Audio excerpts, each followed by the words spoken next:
Many tourism-dependent Caribbean economies make it a point to send a message that the beach is just the beginning.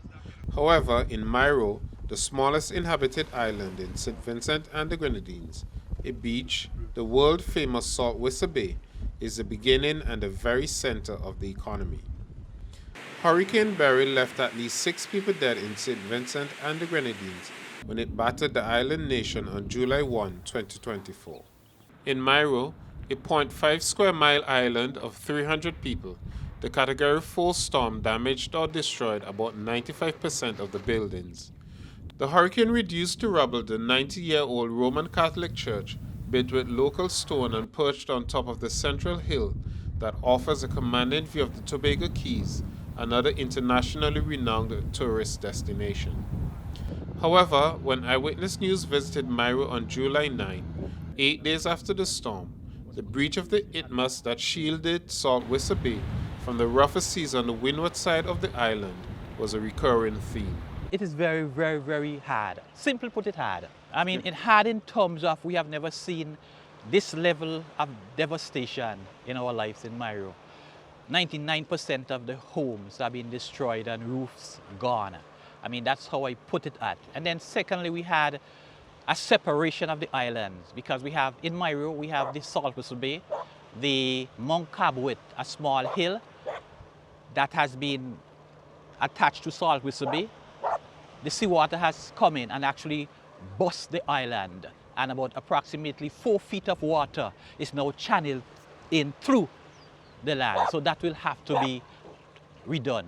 So maybe put in stones and such like that, and try to preserve it and to save that gem, because it is very rich in tourism. That's where a lot of yachts visit and such like that.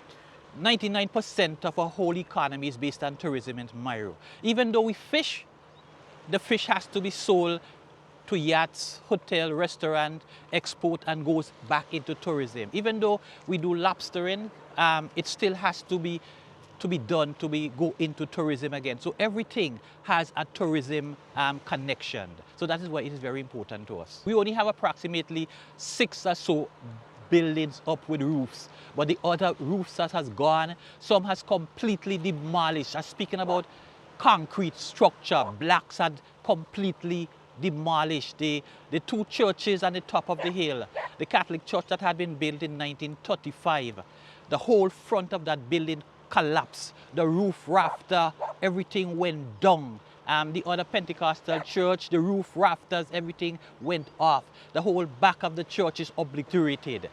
Even the preschool has gone. It's just like a nightmare, like a ghost town to just describe it. So how have you guys been surviving over the last week? By the grace of God. For example, I'm doing the shelter management, and I had about 26 people within one of the center. And during the hurricane, the building started to move, and then I had to try to get them out as quick as possible. I mean, God bless, the priest had to assist us in taking them to a little alley. And then from there, I had to try to get them at the school. We had the windows of the school had been damaged, blown off. We had to clean out the school, get plywood, block up the windows, then to try to get the people into the school. It was very, very horrified. It was very tough. In Mayreau, we only had about 3 or 4 casualties. One, a roof had fell in on someone. Someone had gotten cut with the galvanized. Another person had some cuts again. But I want to congratulate and compliment the nurse judge for effectively dealing with the matters. And then after, we had the Coast Guard had to take them to Kingston. Nobody died here, only New Island and such like that. Who are the clinic, who are the shelter, who are diabetic, we were able to assist them and to, give them the insulin, but they are now in St. Vincent at shelters. And is aid beginning to come in now? Yes, we have a steady flow of aid. We have a group headed by Mary and Isaac, involve other people. They are actually managing that department. We have Brights with us from Mercy Ship. He's with us assisting. Much yachts have been coming into the harbor. The French yachts who have brought things from Martinique. we had the French military ship that was in, had actually brought in a good stuff, a good supply of materials and such like that. So we just have to be able to use what we have wisely and to try to mitigate all crises that we can and try to live together and be the best we can. For example, this area behind us here, it's actually Saline Bay, and it's one of the areas where the tourist ships come in. As you can see, even the bars down, we had to take off the board of the jetty, and that again sustain our economy, our little economy on the island. Yeah, so let's hope and pray that you know, things get better. So we are now on the cleanup campaign because we have a lot of galvanized metal sheet is just littering all over the place. A lot of the black tanks had blown away and got burst. What we have again, rafters and such like that. Drains were blocked and such like that. So we have 2 trucks that came down, and the people now are into a massive cleanup campaign. We have some volunteer with us.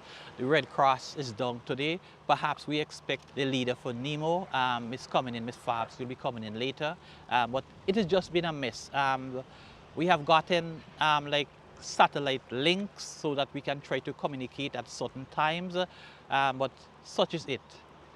We are very thankful for what we have gotten. Water remains a critical part because much leaves had gone into the water, and so like it tends to turn the water. So if we have to use that water, we have to boil that water. But that it is very critical. And just to make the point, like the rest of the Grenadines, Mayreau doesn't have any fresh water supply besides rainwater. Yeah, besides rainwater, we have 2 tanks. We have them as backup system to assist us. But presently, the water that we have in the bottle will be very, very effective for us. How many people are in shelters now? I have approximately, let me see, 33 at the school, and I have at the hard court, I have approximately 7 to 9. And each family members are actually assisting others within their home. So we have approximately 70 or so people within the various homes who we must consider are in a form of shelter. Much of the homes will have tarpaulins on the roofs to assist them as much as possible. I see a lot of dogs here. I saw some of them barking at the seagulls. Yes, that's a hobby. Is that a common thing? Yeah, or that's a common thing. Oh, yeah. So, but just to ask though, how are the dogs being taken care of and the other pets on the island? Is there a feeding program? People who has the dogs tend to look after the dogs, but I have just understood that they have brought in some dog food, so people who have the dog can start collecting those feed and give to the dogs. As Roach noted, fishing is an important part of the fragile economy of this tiny island. And just a few meters up on Saline Beach, fisherman Michael Oliver seemed almost at the point of despair when he considered Beryl's impact on the sector. 65-year-old man fishing in more than 50 years of that. None of the boats have hit the water since after Hurricane Beryl. So you could see how our boats transportation, air ambulance and everything like that. But we could still have to say God is good because we didn't have loss of life. But now, I don't know. That's all I could say. I don't know, because if you take a thing, you will see all the fishing boats, none of them have an engine. So I don't know how. I don't know. I am more concerned about the economic situation because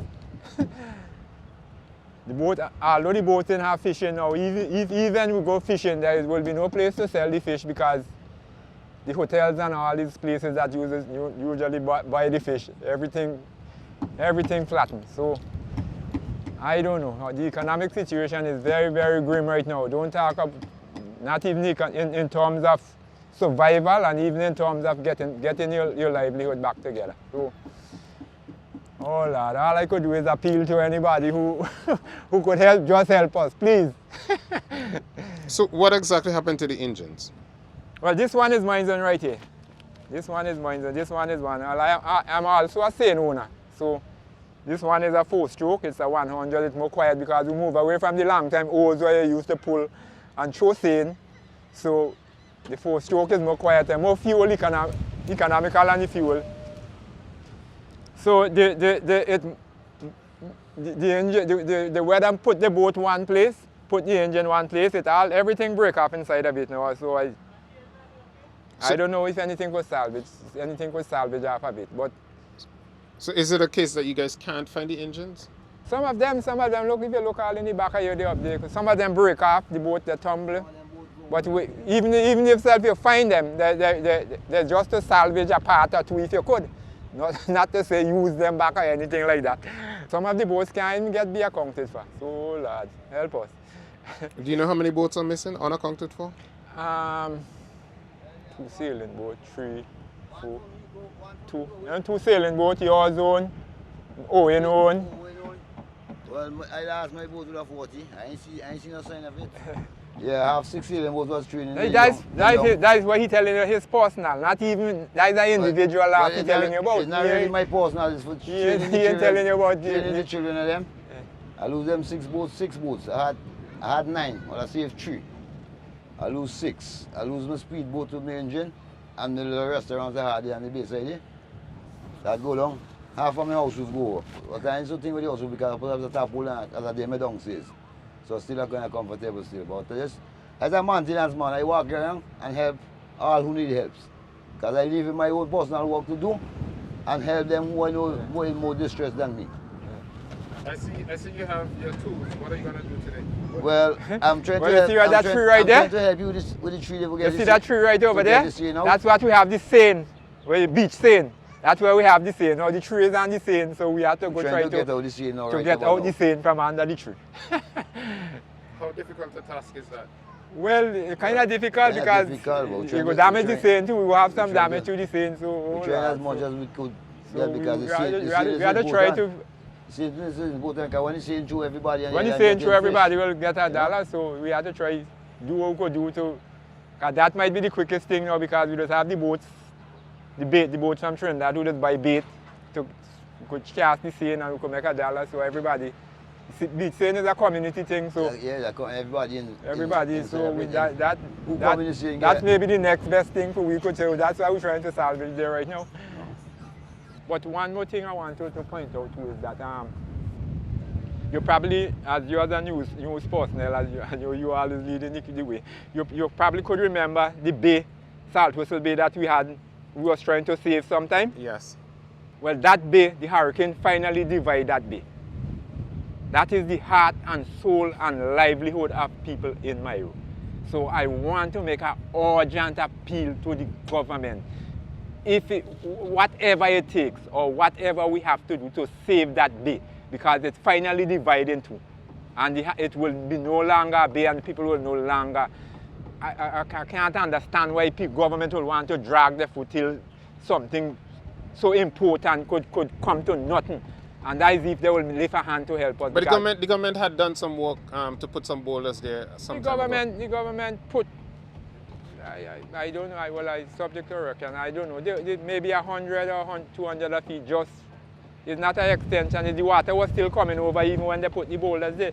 Because it wasn't like they put it outside to save the thing, they just, in the immediate, it had about 20 feet separating the two bay. But they didn't extend the boulders outside to save some of the breakwater. They just put it right up to the 20 feet. So the bay just divides now. And it grieves my heart now to see. And the more longer it stays, so I just want you to highlight that to bring that to the attention, because that is urgent. That is very, very urgent to the livelihood and the survival of Mayreau people and the vendors. For the past 12 years, Dorothy Ford had been making a living operating a shop and bar at Salt Whistle Bay. As she considered the daunting task of rebuilding her livelihood after the storm, she also highlighted the importance of mending the breach at Salt Whistle Bay. I'm saying if they don't get it rectified by now, the whole beach is going to spoil.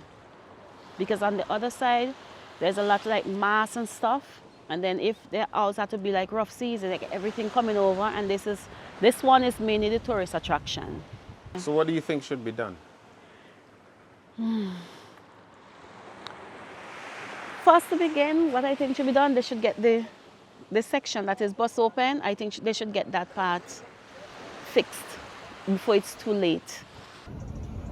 Several people, including residents of other parts of St. Vincent and the Grenadines, have traveled to the Grenadines to help with the relief and recovery effort.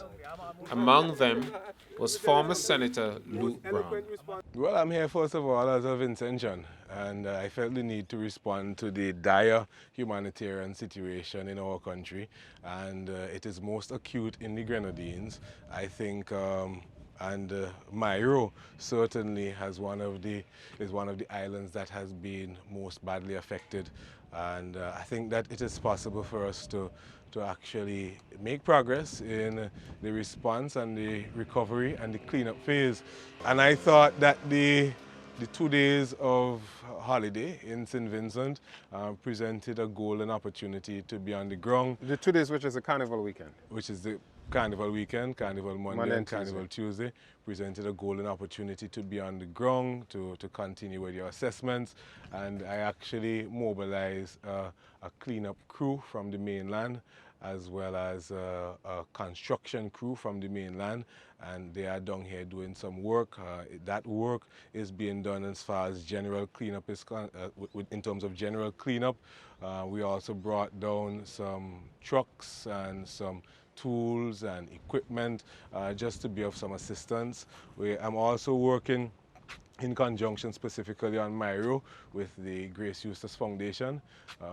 Grace Eustace, that foundation has done a lot of good work in the past and is going forward with the work for hurricane relief.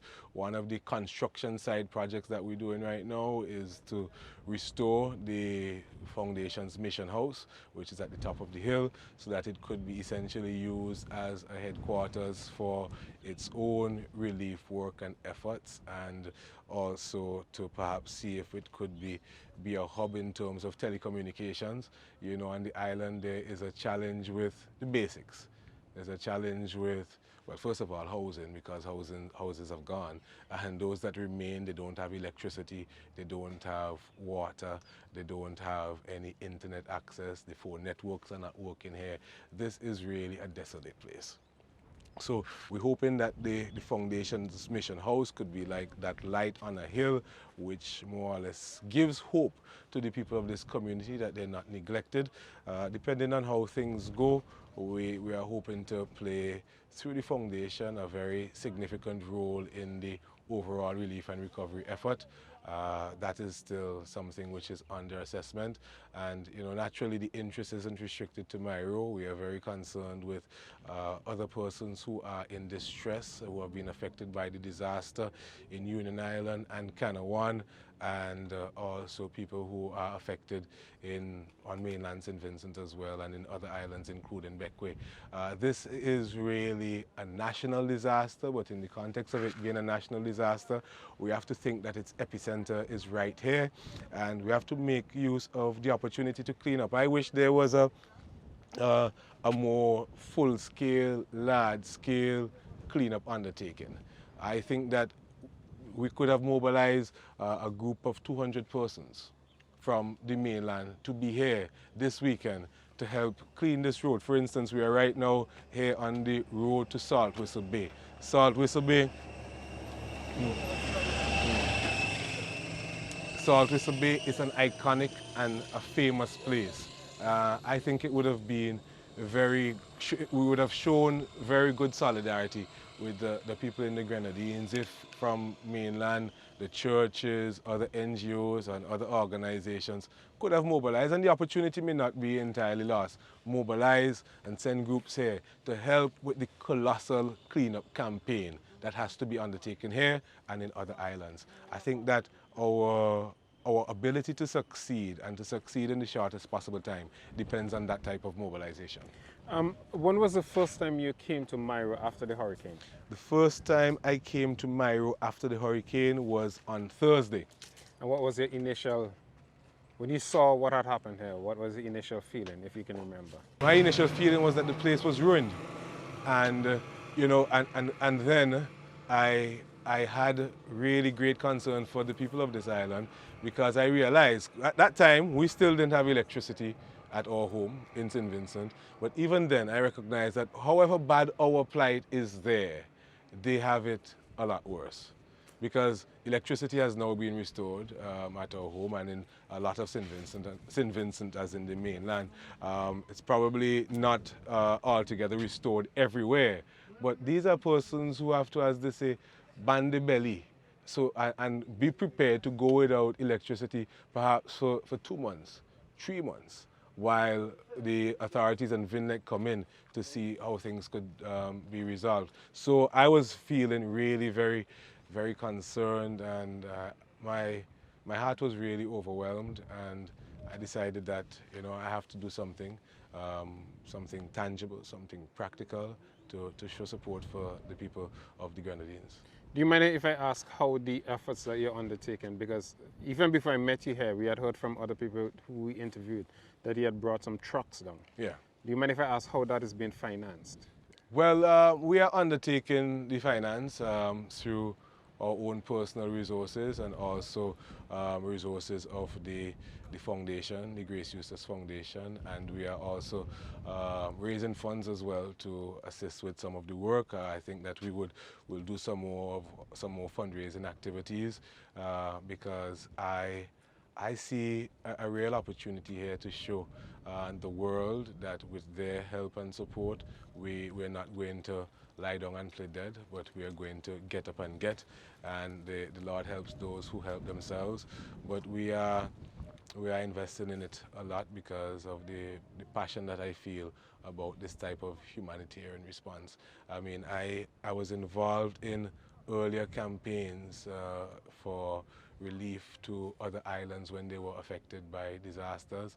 And I think, well, in this situation, charity didn't begin at home because those disasters preceded this one. But the lessons that I learned and the skills I developed from those experiences, I want to bring them right here to give people hope. The most important thing is hope. If you're finished with your glass, let me know. I can wash it and give other people glasses, okay? If not, I can bring some more glasses out so we can serve ourselves. Nell Cyrus was born in Mayreau, returned to the island from the United States after the devastation caused by Hurricane Beryl. This is considered our logistic coordination facility. Currently it has no roof, as you can tell, but it's the biggest space that we have on island that is currently with enough space to hold all of the supplies that are coming in. It's not the best place, but it's the only place we have standing that could hold the mass among the supplies that's coming in. So what exactly takes place here? So what takes place here is the ships coming into our harbor. When it gets up to the top here, it's documented. We're recording who sent it, the date they sent it, and the amount that was sent. After that, we go ahead and we count our team with our entire body. We have a total of 350 people that currently live on island. We coordinate the families, how much persons are in each home. For water, we distribute 1 liter of water per person per day. We have to coordinate how much persons is in that home so we know how much to put in the bags for food for each person. We also count babies, how much babies are in the home, how much. So we're doing census basically so that we can have an accurate count. We're trying to make everything last till Christmas because we're told that's how long we're going to take to get power. Christmas. Yes. Is that what VINLEC said? That's the time frame they've established. We're not getting any power on island before Christmas. We were told that. So it may be well into next summer, but right now we're gearing for at least some for Christmas. These supplies that you have here, what agencies or individuals? Most of these supplies have been coming directly out of Martinique, and a lot of them have been coming from individual donors from yachties, all the yacht clubs around the world. A lot from places like Trinidad and Tobago, Antigua, St. Lucia. All yachting communities have band together because this is one of the most dependent areas for yachties. Everybody from around the world that owns a yacht, they know Mayreau is the central hub. So they want to get us back up and running so that when they have guests, they have a business. Without Mayreau, a lot of yachts do not have a business. What is the role of the government in the operation of this facility? I'm not too sure what is the role of the government. I flew in directly from Washington, D.C. to spearhead the organization from my people. There was no response. Tuesday, Wednesday, Thursday. I went to Nemo by Wednesday and Thursday. There were no response for the people of Mayreau. If we don't take it upon ourselves, we're not waiting on government. Government will come whenever they come. We have not heard nor seen a government representative. We have gotten Commissioner of Police. He came by. We were very happy for him to come by. But Mayreau is not a person who sit back and rely on government. We're self-sufficient. And we rely on our own self. So it's not a matter of government. Whether or not government comes, we're not waiting. We will die. This survival mode has kicked in here. How many packages do you distribute per day? I know you did say that there are 350 people on island. But That's correct. How many households are you catering So this to? is how we cater. We had 89 wall structures. 69 are still standing. The others are all decimated. They have fallen to the ground. The 69 that are standing are all compromised in terms of they have lost most of their roof, partial of their roof. And if you see anyone's roof on, know that that roof is compromised. It has holes because it's been damaged, it's been punctured, it's been ripped and lifted in certain places. So we have that census that we've taken. We have 32 wooden structures. Those wooden structures have been all damaged. They're all gone. We have one wooden structure that is standing. All the others have been decimated. So what we've done, we've taken account. We've logged how much people are actually living with each other from those households that have destroyed. And when we're distributing, we're asking you, what's your name? What family are you staying with? How much personnel are in your home? Males, females, children, age groups. So we're logging all of that digitally, and we're serving you based on that need. On behalf of the people of Mayreau, we want to thank especially all of the Martinique and its government and its individuals who have taken time to get to Mayreau first. Martinique was the first personnel on ground, and we appreciate it. They were here with the helicopters by Tuesday morning at 9. That is, in itself tells me we belong to Martinique, and we felt very grateful. We felt like we belonged someplace. We didn't think that the outpouring of love would have came that strong and that immediate from someone outside of ourselves. To France that sent their battleship, we want to say thank you, France. They came down, they rallied their armies and their support, and they came and make sure Mayreau was lifted out of the water it was in, and we started to float a little bit, and we felt very happy about that. The effort that we got from Nemo sent a few bottles of water, some juice, 1 generator, 2 stoves to cook, 2 gas stoves, and they also sent the fuel to go with those gas stoves. They were logged, and we want to say thank you to Nemo for that. But for all the yachting communities that have band together to make sure that we survived, we say thank you. You said you flew in from Washington. How long do you plan to stay? So my husband is coming on Saturday to get me. And what happens after you leave? Right now, I'm working in directly with partnership of the We Are Mayreau Inc., spearheaded by Marian Isaacs. She will probably be here by herself. So we're asking and we're going to be begging people to support her. Brown was Minister of Health and the Environment in 2018 when residents of Mayreau resorted to using conch shells to prevent the island from splitting in two at Salt Whistle Bay. Sometime later, the government began but did not complete sea defense work at Salt Whistle Bay, and a breach occurred where the sea defense work was left off. In terms of the split in the island at Salt Whistle Bay, I think the environmentalists are divided in their opinion as to the impact that split would have. So we may have to wait on an environmental impact assessment before we could pronounce on it in definitive terms. But to the extent that it's going to be damaging, I think that there will be the option of us, as was done not so long ago, doing something to more or less repair the breach if necessary and continue with the usual operations at Salt Whistle Bay. I also think that it presents an opportunity for the persons who have enjoyed Salt Whistle Bay over the years to rally, to first of all clean up the beach, clean up the beach front and so on, and to make their contributions to relief work and activity on the beach. For instance, the catamarans that will possibly typically come there and enjoy the beach, they could still, in this situation, enjoy the beach, but when they come, they could come with relief supplies on board as well. So they're going to have the opportunity to enjoy Mayreau and at the same time do good for humanity. I think Salt Whistle Bay gives that unique opportunity. Salt Whistle Bay being so famous, that might be the very thing that allows us to attract, support, relief supplies. Persons who have been at Salt Whistle Bay are spread far and wide throughout the world in the highest offices, in the highest,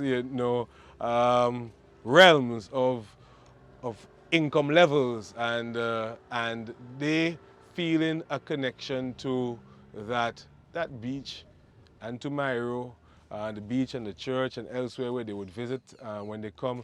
I think it would give an opportunity for them to make their contributions. And if they're able to see or hear me through this interview, I'm just appealing to you to remember Mayreau and to give generously to the reconstruction work in Mayreau, the relief and reconstruction work in Mayreau. iWitness News traveled to Mayreau on Carnival Tuesday, a day when ordinarily all attention would be focusing on the revelry in Kingstown, the nation's capital. Also traveling to Mayreau that day was Stephen Oliver, Bishop of the Pentecostal Church in St. Vincent and the Grenadines, who went to visit his congregants. In some cases, meeting these people, you understand the sadness, because in some cases, well, we have seen photos of the destruction, but coming here and seeing everything, it is completely different. And so, you know, you can't help but be touched by what you have seen.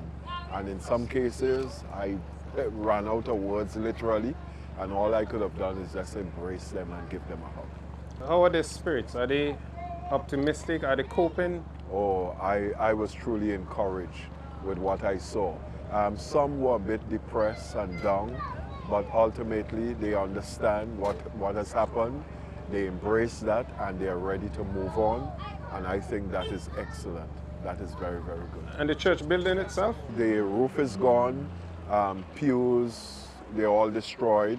One of the walls, it's taken down, and part of the other, it's gone.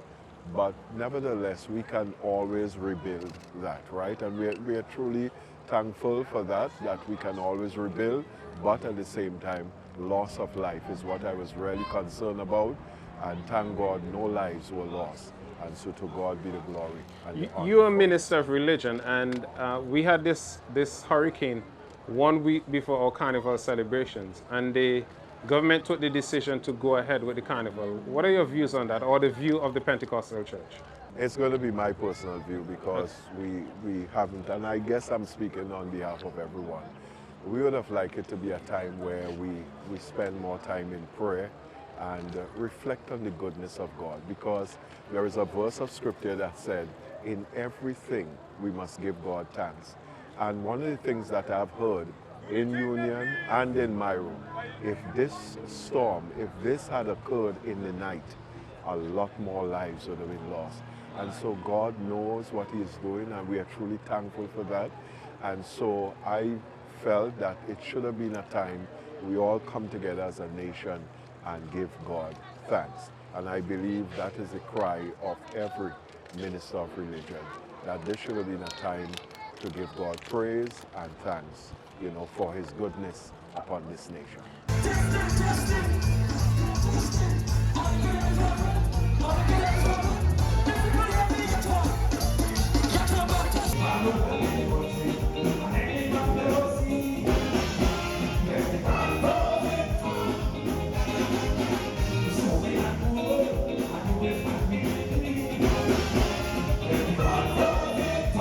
Well, I tend to look at Carnival principally from a business standpoint, and I think the fact that we have had other businesses reopen as soon as possible, I must say I have no real fundamental objection to Carnival proceeding. I think it may have been the easiest route given the vested interests that existed in the festival.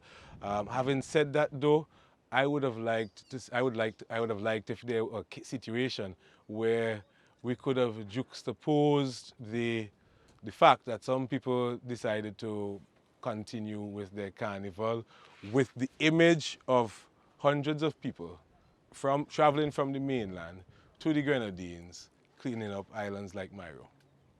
I think that would have been the most compelling response to the whole debate against Carnival. Where would you prefer to be? Would you prefer to be in Kingstown, enjoying the entertainment? And there's a place for that, and even in the midst of it, we see that there were acts of generosity, which I think were important and showed some redemption for humanity. But where would you prefer to be? Would you prefer to be on the streets of Kingstown in a party, or would you prefer to be at the front lines of a disaster, helping to clean it up?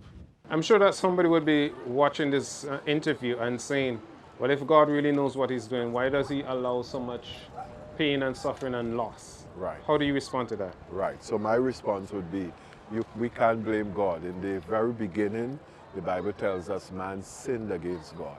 And because of that sin, it affected everything. It affected how long we live on this earth. It affected the nature. It affected everything. And so when you look at it, it's because of sin, why we have so many things going wrong on this earth. But the Bible tells us one day it will change. When Christ comes back and we have the rapture, a lot of things will change. You know, it will not be the same. So we can't blame God, but we have to blame man. We have to blame ourselves because our foreparents disobeyed God and this came as a result of sin. I also need to ask this question. What is the church doing? What is the Pentecostal church doing in a tangible way to help the people who are affected? Right. So I'm here with two gentlemen from Convoy of Hope, and Chris and Christian, and we have some other organizations that we are partnering with, and also PAWI is part of the Evangelical Association, and we have other associations we are working with, and that's what we're doing. We're trying to get supplies to the islands, not just PAWI people, but to all people on the islands who were affected. So we're trying our best to see what we can do by having committees, working with committees, and sending things here to them. And so also some are in St. Vincent, and we're trying to reach out to them at this point in time. Okay, with Convoy of Hope, we are a faith-based non-government organization, and our purpose is to help in the times of disaster, when a disaster strikes, to be able to respond quickly, primarily with food and hygiene supplies and sanitation. So yeah, our goal is to meet the needs of the people as quickly as possible. And based on what you saw here today in Mayreau, how might your organization be able to help? Well, we're assessing the situation here in Mayreau, and we're contemplating some different things. We are able to send food, but we're looking at the long haul, so we want to kind of wait because we understand there's a lot of food coming in right now. But we are also looking at some other items to help, perhaps helping with the ability to cook and feed the people, maybe some generators. So yeah, we're assessing the whole thing, and we're going to evaluate the overall information we're getting from our partners, which is the Pentecostal Assemblies of the West Indies, which is a great organization, and they're actually being our hands and feet here on the ground, and we appreciate them for that. Let's assume that you were still in the cabinet. Based on what you have seen on Mayreau itself, what would you say to the government are the priorities? How do you think that this should be approached? I feel it is a priority to stockpile material on Mayreau right now, building material, because it's in the immediate aftermath of a disaster like this, you're going to have an influx of food supplies and water, and you know, that's helpful. It goes very far, but people need to start to put their lives back together in a fundamental way. So I think that getting material on island is important, and then working out how you will go about the business of distribution and reconstruction. I think that the government also needs to look at the possibility of having a national cleanup day, you know, where as many persons as possible come to Mayreau. Well, we have to first of all identify the zones of work. Come to Mayreau and, you know, help to clean up. Be it the strip of road on either side, be it working with chainsaws to get some of the heavier items out of the way. So we have those things. I think that we also should have some investment in generators, and I think that this is taking place, but this perhaps needs to be fast-tracked, so we could have people returning to some semblance of an ability to freeze some of their food supplies that they get.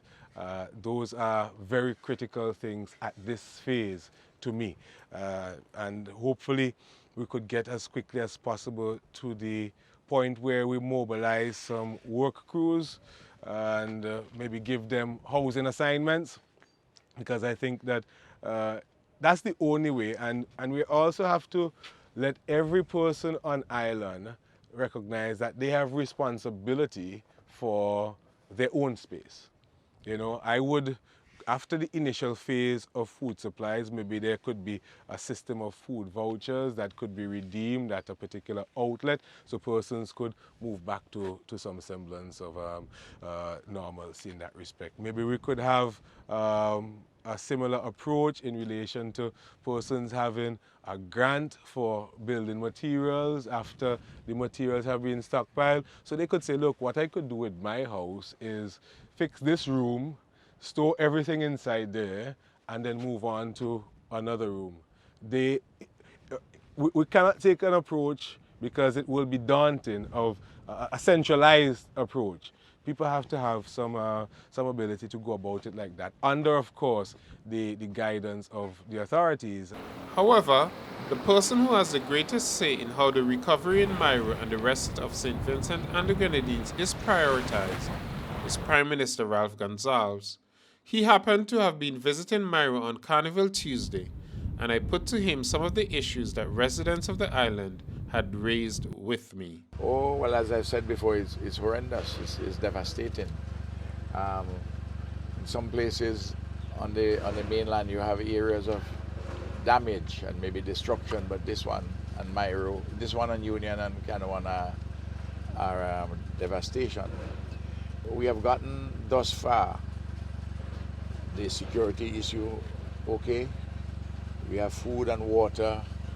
As if you've gone around, you know, the basics are there. Now we are beginning the process of cleaning up. For instance, I'm going to ask a number of young men who had left, young women too, from Union and even Mayreau, and even to some extent Canawan, but not so much there, to come back. We'd pay you $135 a day, maybe $150 a day. Begin the cleanup. There's some things which the disposal of all of this requires a Herculean effort. Bragser came down and did an assessment, and they're sending down equipment on Thursday. I was hoping they could have done it for tomorrow, but it's taken a little longer, the holiday period and all that, even though they have been working. Spoke to Ken Bartholomew, the head of Bragser. If you go to Canawan, you will see the employment of persons, the buzz that is created in Canawan, and it will create the same buzz there and on Union Island. Saltwater Bay is breached, and we know the importance of that Absolutely. To the economy of the island. Well, the Minister of Economic Planning, Camilo, had asked Kelly Glass and Terence Devine, who had been the contractor, the man who oversaw the construction of Sanders. They came down and to see what can be done temporarily. And they haven't got the report yet, but clearly we have to act very swiftly, because if we don't act swiftly, that breach will cause an erosion of the beach, and that beach could go, which is the asset in relation to tourism. Well, central part of the asset to tourism in Mayreau and for the people of Mayreau. Told from the verbal report that I received that the main part of the work which was done, the temporary work that held, is a small area which was breached, and where the waves took opportunity of that and entered. One of the complaints we've had is that some of the residents have told us that they haven't seen a government official as yet. Oh, well, that can't be so, because we have had several visits by ministers here. Several ministers. But some of them said that they heard that Minister James was here. Minister James was here. I think Gustus was here.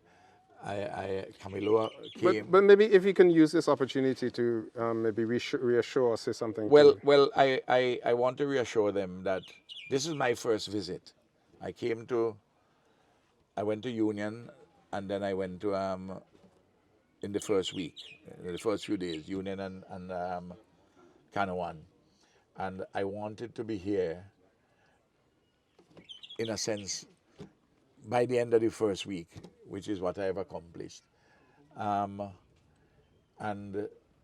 I've talked to a number of persons on the wharf, and I want them to know that they are very much at the forefront of our concerns. Look, Kenton, the first order of business, the focus of the government's business now is to address the 3 R's after a disaster of this magnitude: relief, recovery, reconstruction. And there are different phases. Of course, relief is the immediate one, and relief merges very quickly into a process for recovery, and reconstruction is conjoined with that. But while we are doing those things, we have to do all of those things in tandem with the ongoing sustainable development program that we have for the country. We have to repurpose some monies from the budget. We have to use money from the consolidated fund. Monies which come for the relief, as you would expect from governments, which is usually governed by their own internal regulations. Fairly small sums. And that's why the contingency fund is so important. I'm going to go to Parliament hopefully on the 18th. If the people in the Ministry of Finance put all the numbers together, I have to go to supplementary appropriation bill, supplementary estimates. First one, because there will be certain legal requisites which I have to comply with. And then there'll be a second one, there'll be a third one, before we actually reach November, December, when we have the estimates for 2025. As everyone knows, this government has had to deal with many natural disasters. Sophia was a humongous one, so too is this one. And this one has some features which are more problematic because of the distance from the capital. You know, Kingston is 40 miles from Union Island because of the loss of communications and so on. As the day ticked on, giving way to late afternoon, the ferry arrived to take people to Kingston.